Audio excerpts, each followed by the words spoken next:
was Pavarotti, and he was like, nah, 30,000. I'm like, that's all right. So I redid the whole shit. And I'm telling you, it sounds exactly like Pavarotti shit, except the dude singing isn't as good as Pavarotti. It was good, but Pavarotti is like probably the best opera singer of his time. In any case, that's how good the synth is. I mean, I handed it to the producers of the movie. They were like, yo, this shit is right. You know, and they asked me what orchestra recorded. All right.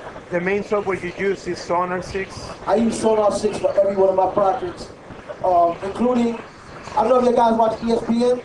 There was an Ali Raps on ESPN, Chuck hosted it. I did all the music to that. It was all done in Sonar 6.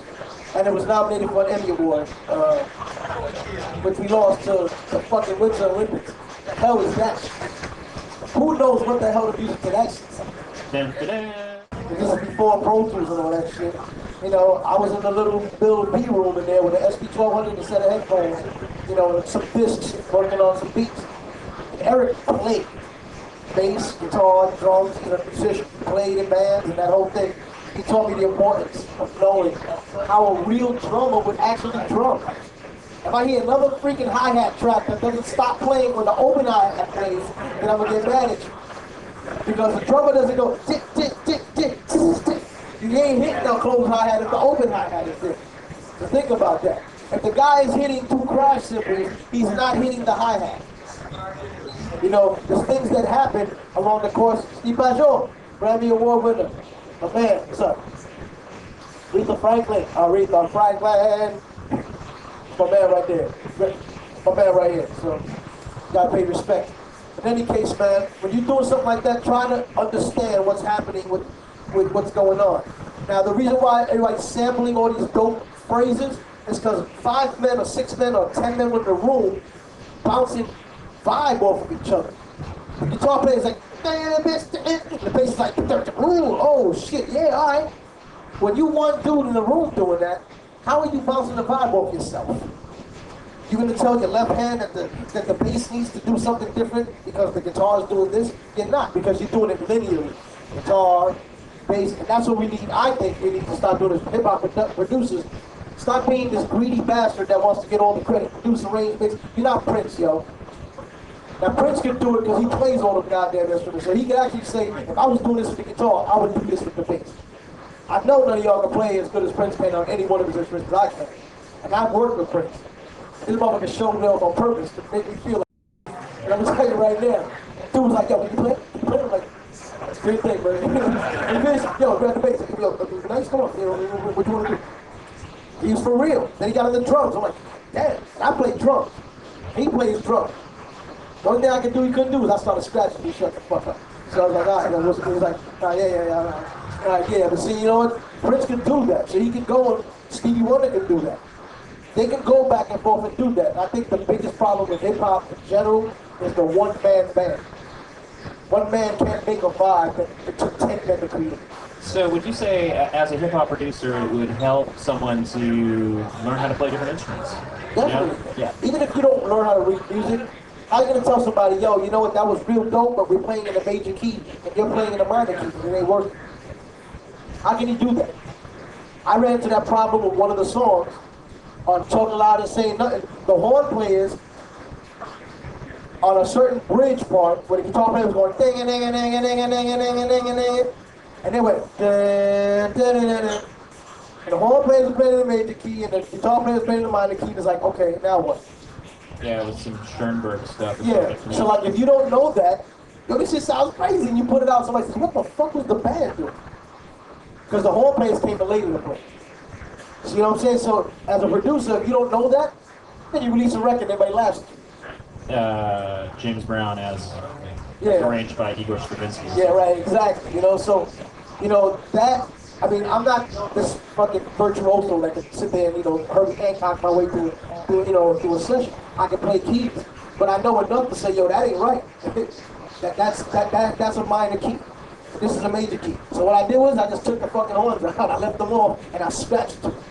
It sounded right, you know what I'm saying? And also, when vocalists come in, and I've seen this a million times because I'm coming to help people as an engineer, and the producer's sitting there, some dude that wrote a beat, and got a chick singing, and she's finished doing the thing, and she's off.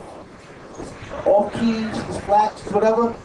was like, that shit was hot, son, yeah. Yo, you gonna do this? Yeah, son, yeah. All right, and she's sitting there going, what? And then that's why whack people show up on American Idol. Some dude told her that she was dope. So I'm gonna quote Donnie Hathaway, as told to me by Philip Church, legendary guitar player, Chess Records, and Donnie and Kurt Mayfield. But he said he walked into a spot, saw a chick sing, and thought she was incredible. She walked up to Donnie and said, "How'd I sound?" He said, "Who the fuck told you that shit was work?" And I said, "That's some cold shit." But you know what? She was lied to.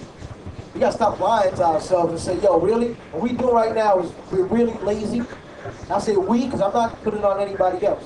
We. I'm trying to do my part to change that. But we're really lazy. We need to stop being lazy. Well, and if you do want to be lazy, or if you do want to lie to the vocalist, maybe you can use this thing right here. It's called Vivo. Now, I ain't gonna lie, I use this on Chuck, because Chuck isn't exactly the most on-key dude, and he's trying to sing. He can rhyme his ass off, but when he tries to sing, he's trying to do Bobby Bird. And Dad, no, Dad! And I'm like, damn. I said, let's see what I can do.